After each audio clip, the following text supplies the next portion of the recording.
The countdown is on as the ESPN College Game Day crew prepares to take the stage at Coastal Carolina University. We have team coverage from WNBF's Gabe McDonald and Jennifer Roberts on tomorrow's historic day in Horry County. Plus, Chief Meteorologist Jamie Arnold has your game day forecast. Join us right after the lottery.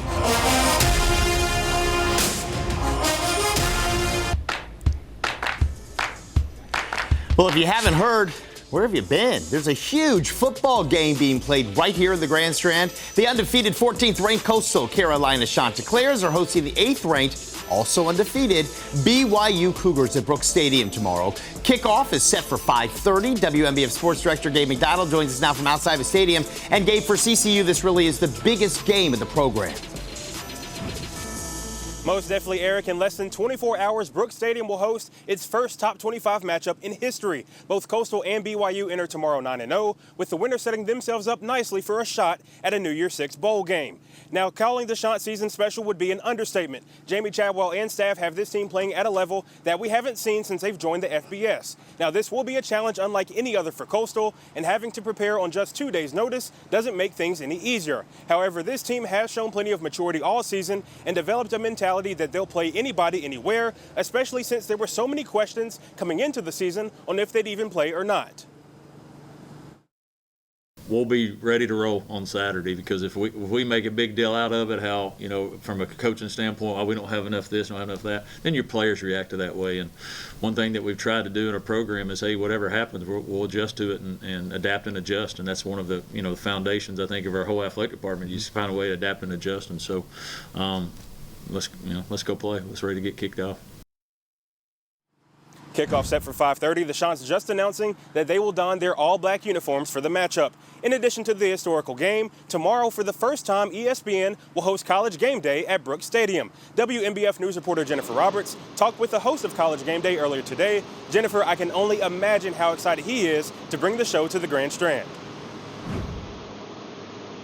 You bet he is, Gabe. The stakes are high for both CCU and BYU in tomorrow's game. But let me tell you this, ESPN sports analyst told me they are ready to talk about it. Reese Davis is the host of ESPN's College Game Day show. He told me there will be lots to discuss on the sports panel tomorrow morning because of the storylines surrounding this game. CCU was originally scheduled to play Liberty. To everyone's surprise, Liberty canceled due to COVID-19 concerns just a few days before kickoff. Shortly after, officials confirmed BYU would play CCU instead. Davis says his panel will be discussing all this information, including ESPN sports analyst David Pollock. I talked with Pollock earlier today. He told me one of his biggest storylines on his mind is how BYU traveled from Utah to South Carolina within a few days' notice to play this game.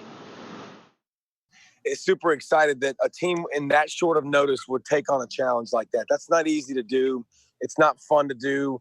They had to send their trucks out, for goodness sakes, before they even knew this game was finalized to get them here on time and to get them across the country. So I think it went from, hey, it was an awesome game to, hey, it's an even better game. Let's get weird. Yeah, you can hear just right there. You definitely want to tune in to College Game Day tomorrow. It airs at 9 a.m. on ESPN. Now, some people feel that the CCU and BYU game should be airing on ESPN as well instead of ESPNU. Now, you know I asked the ESPN sports analyst to weigh in on that as well. You can hear from them tonight at 11. Back to you, Gabe. All right, thank you, Jennifer. From one ESPN personality to another. Today we spoke with Ryan McGee, co-host of Marty and McGee, about just how impressive CCU's run has been. He says the Chants aren't just fun to watch, but they are the real deal. I think a month ago when they're like 5-0 and they've cracked the top 25, but yet there's still big chunks of college football that aren't even playing games yet, it just felt like a great story. But as November rolled along and as we hit December, I think everyone around the nation realized, oh, this isn't just a great story. This isn't quirky. This is a really good football team. And it was just announced that Coastal alum and Masters champion Dustin Johnson will be the guest picker tomorrow morning on College Game Day. We'll have much more CCU coverage coming up at 7:30, including what tomorrow's game means not only to the fans, but CCU President Dr. David DeCenzo. Stay tuned for all that. From outside Brooks Stadium, Gabe McDonald, WNBF News. All right, Gabe, it won't be long now. Thank you. And now, while we're all looking forward to that game, scammers are looking to take advantage of your excitement. University officials say they've been told of fake tickets and barcodes being sold on social media. They want to remind you that game is sold out. They're asking you fans to be vigilant when buying tickets from third-party resale sites not affiliated with the university like StubHub. Call the number on your screen to report anything you may know about that scam. Hello and welcome to Extra Point. I'm Gabe McDonald, and though it's only week 2, this year every game matters with the shortened season, and we have plenty of good action for you tonight. Danielle, I think we can all agree Mother Nature was on our side this week. You know, that's right, Gabe. We finally had some football weather this go-around, and it made for a great Friday night of some high school action across the Grand Strand and PD. I know I was loving it out there. Last week, those storms, let's keep it like this, and I'll be fine on Friday nights. Exactly. It was some really good weather, and for the rest of the half hour, we'll take you all across the area. But first, we're going to get things started with our game of the week between bitter rivals Conway and Carolina Forest. Both teams entering tonight 1-0. So much riding on this one as both teams look to set the tone for the rest of the year. Here comes both of those teams coming out of the gate.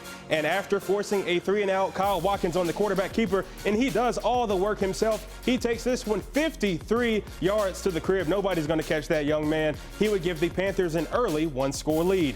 Next offensive possession for Carolina Forest, and it's Watkins going to work with his arm. He fires a rocket downfield to DJ Admill. He comes down with it, and he just walks in the end zone. Easy work right there. Carolina Forest led by 14 after the first quarter. Watkins added a score on the ground to put CF up 21, and then he'd go to work again. So nice they had to do it twice. The seniors Watkins and Admill connect once again for 6. Panthers were in full control of 28 at the half. In the second half, we get our first score by somebody not named Kyle Watkins. That's Luke Janak slicing through the Tiger defense and making his way in for 6. Carolina Forest flexing their muscles with a 35-point advantage. And yeah, it just wasn't Conway's night tonight. Janak would add another touchdown to cap off the scoring and give his team another dominant win. Carolina Forest had absolutely no trouble in this one. They shut out Conway by a final of 42-0. Kyle Watkins and Coach Mark Morris, how are you feeling? Definitely for confidence, it's very good. We put in the work, and it's good to see it on the field happen. Kids prepared hard all week, and we got a good group of young men, and we felt real good about our defense going out. And fortunate for us tonight, they did a great job, and Kyle's done a great job for us all year. And I told you before the game we expect big things out of him, and he played well tonight. Well, the full moon shining bright over Socracy at St. James, picking things up in the third. Jake Marlowe picked off by Garrett Thompson, who takes it 15 yards before being knocked out of bounds. St. James up 14-7, and Socracy's defense would step up. Don't blink as Alex Jones is picked off by Austin Kuykendall. The D lineman getting some love tonight. Well, fourth quarter, Jake Marlowe is going to look downfield, and he's going to find Wesley Eason to set up a 1st and goal. And the next play, Michael James is going to get the easy walk-in touchdown. You're about to see that happen right here. There we go. And Braves with a comeback win late in the 4th, 20-14, your final. And that's the action in 5A. Now let's drop down to Class 4A. And first we head out to the Wild West Florence, and a wild one it was. We picked this game up early in the 4th quarter. Red Foxes down 6 until Owen Taylor finds Darian Pendergrass for the touchdown. Hartsville would take a 1-point lead to go up 28-27. However, on the ensuing possession, George Floyd for West Florence with a beautiful RPO. He finds a wide open Dylan Snyder in the end zone, and the Knights retake the lead. They're up 33-28. The fans definitely got their money's worth tonight at Florence Memorial Stadium. And with under 2 minutes left in the game, Hartsville forced to go for it on 4th down, but Taylor's pass is off the hands of Pendergrass, and that would be your ball game. Coach Jody Generette is all fired up as the Knights start off the season 2-0 with a score of 33-28. Next week will be a 4A showdown at the beach against the Seahawks, and that will definitely be a good one.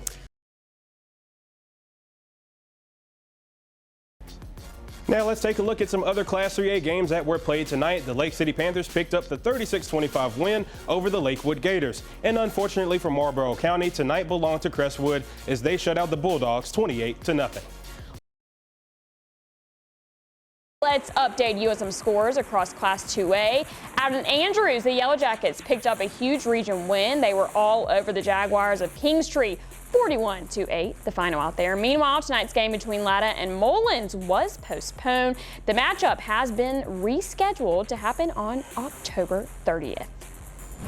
And now let's drop down to Class 1A. Let's go out to Johnsonville, taking on Lakeview. Head coach Daryl King trying to keep his Wild Gators focused. We picked this one up late in the third. Lakeview up 12-8, and they would run wild in the second half as Michael McGinnis finds the end zone to make it 18-8 Lakeview. The Lakeview fans obviously pumped up. They're right now number 2 in Class 1A. Johnsonville would score to make it 18-14, but every time they cut the game, Lakeview would pull away. Running back Jacorius Ford finds the hole, and he is gone. No one catching him. He's flexing as Lakeview goes up 24-14. Johnsonville would continue to fight as Malik Shippey airs it out deep, and here's Javon Coles. He gets it in for the score. He puts him in scoring position, rather down 10. However, the drive would stall. The Wild Gators would hold on to win and stay perfect 3-0 in the season in Class 1A, 30-20, the final.